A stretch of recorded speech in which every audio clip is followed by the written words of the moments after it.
What's up, y'all? Jay Spru, movies, music, sports, and life.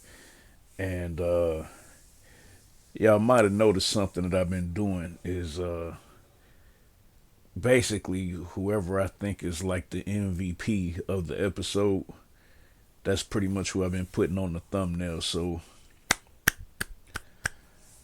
give a clap for Marvin, man. I know y'all gotta agree with me on that, man. Marvin, he was really putting it down as an actor in this episode, and um, I'm almost 100% sure that he's not going to be with us for season what is it, for season 5.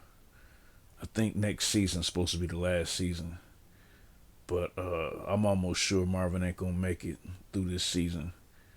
And I hate to tell y'all that, but I'm pretty certain. But I can see why he's everybody's favorite character on the show.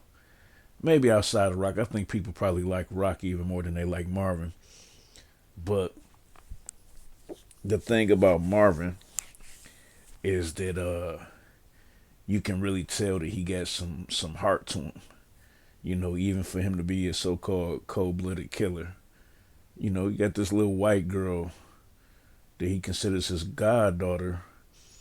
For a white man that crossed him and snitched on him, like, I can't even remember exactly how he did it, but yeah, I think I remember him saying something. If it wasn't for your little girls, I'd kill you. You know, and like they the only reason you still living right now, and you believed him. You knew he was telling the truth. That in any other situation he would have offed him. But I'm gonna get back to some of the cool stuff that he did. But just letting y'all know, usually my mind state on if I'm gonna talk about it is I just show some love to whoever I felt like stood out the most in the episode. But Joey Bad Butt didn't too bad himself, aka Unique, because he just came in out the gate, and I knew he was gonna shoot them people. Um, I just love the fact that they kind of looked at each other in the eyes before they passed away. You know, because there's not a lot that I like about seeing a killing on film, on TV, in the movies. But at least that, you know, you could tell they was husband and wife, and it was like literally till death do us part, and they died together, and it was like they was looking at each other like to say I love you, you know. But it was wrong, but you knew he was gonna do it. You know, he took all that work, you know, took the money, and I still can't believe that he didn't kill early. Like all the disrespect he been giving him, he basically brought up the fact that I know you just did a double murder. And he said, man, you've been sweating me about this money. Do you want it or not? And then what did he say? He said something about um what did he say? He said it's gonna be hot in the streets for you because of what you just did, or or the streets gonna be on fire trying to figure this out. And what he said? He said, I am fire. You know, yeah, and I intend to burn all this down. So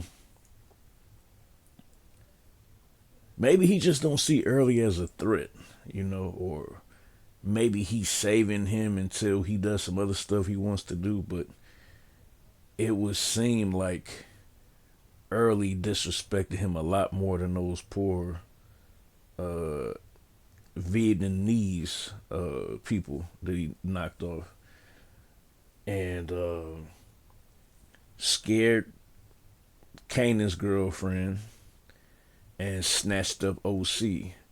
I didn't realize how small OC was until Unique snatched him up, but I'm wondering, is he gonna kill him or is he just gonna squeeze information out of him? It's kind of hard to tell which way that's gonna go. Um, I'm gonna get to Marvin. I thought Rock was just Rock this episode. She's just gorgeous and she's a good actress, but she wasn't especially interesting this episode. Other than when she knew that Marvin was lying and the look on her face and when he turned his back, like, man, I wonder when she gonna pick up on the fact that I'm lying. It's like she just knew somehow.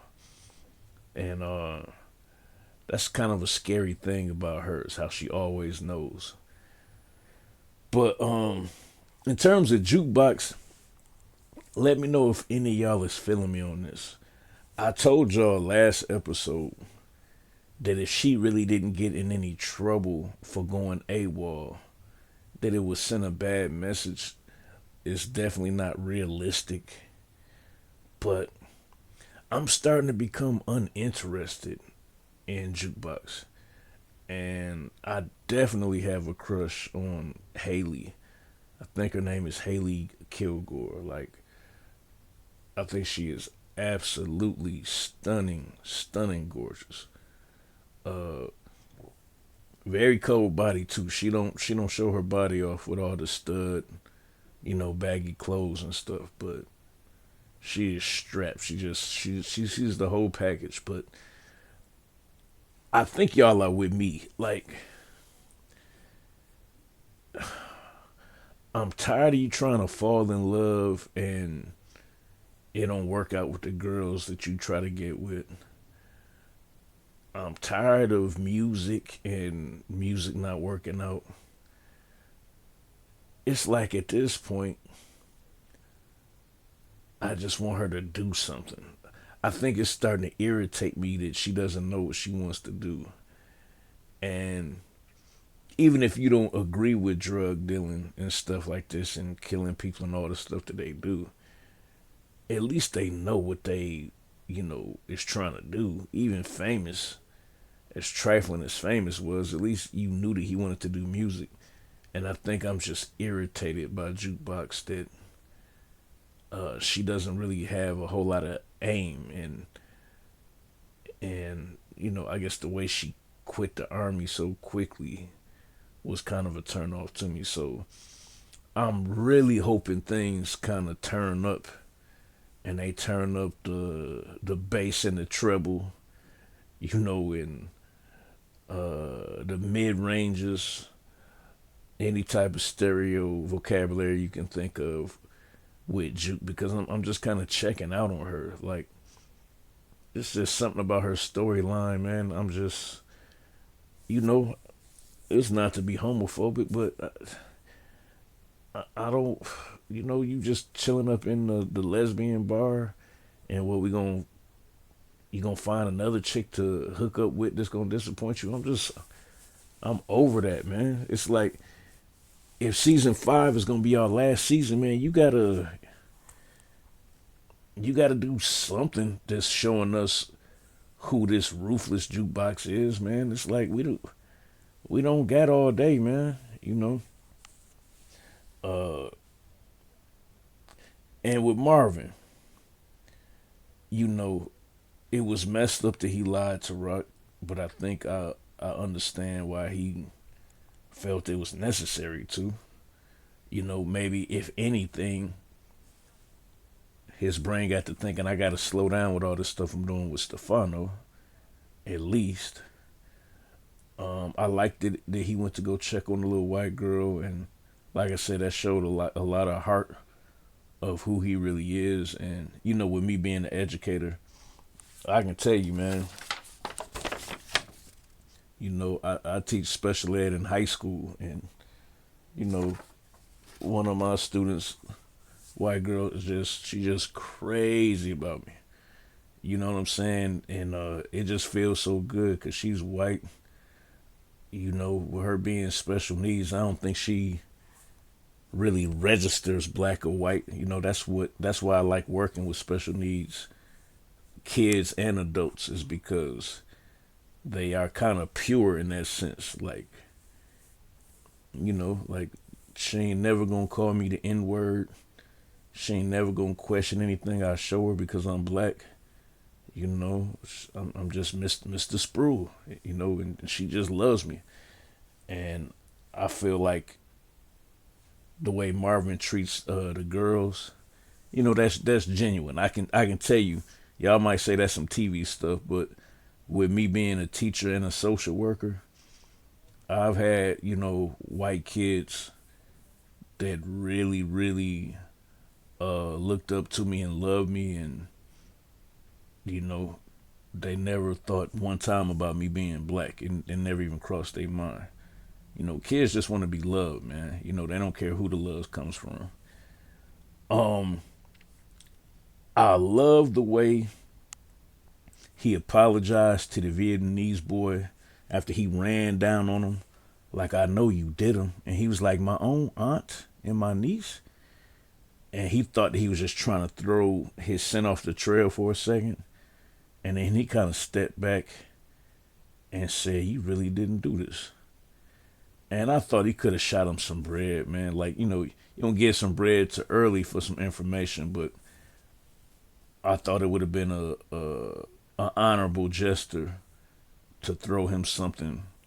You know, you kick in my door, up strap on me, and then accuse me of killing my own kinfolks. But he was still man enough to say that it was wrong, and then definitely wanted to look out for their daughter. So, but then the other thing he did is when he went down there and talked to Early, you know, I also thought that it showed the amount of respect that Early had for him, and he was doing his part. He was trying to get the word out. Hey, we need whoever did this. Um, like we need him. But I guess if you do what we call foreshadowing, Unique ain't gonna have no choice but to kill Early because you know, um, with him with Marvin telling Early, you get any leads on who might have killed them, you gotta let me know. It hit him instantly that Unique did it when he saw the amount of money. And now Unique knows that he did it. And then if he tell Marvin, I mean, eventually that's gonna get back to Unique, and Unique gonna have to do something to him. So, um, yeah, real good episode. Even the little mini storyline with Lulu and Party Fontaine, be real. Um, be realist acting was kind of getting on my nerves when he was sitting in the chair, but I still kind of respect what they're doing with the storyline because yeah, it is rough in the music business, whether you an independent artist or you sign. Like, ain't nothing really happening until you have a hit. Until you have a hit song, everything is in neutral. But man, let me know in the comments what you thought of the episode. And we almost got to take bets. How long is Early gonna last? Is he gonna get taken out by a Unique next episode, or will he make it into the end of the season? Cause his body language made me feel like he finna go tell Jay Spruill, don't.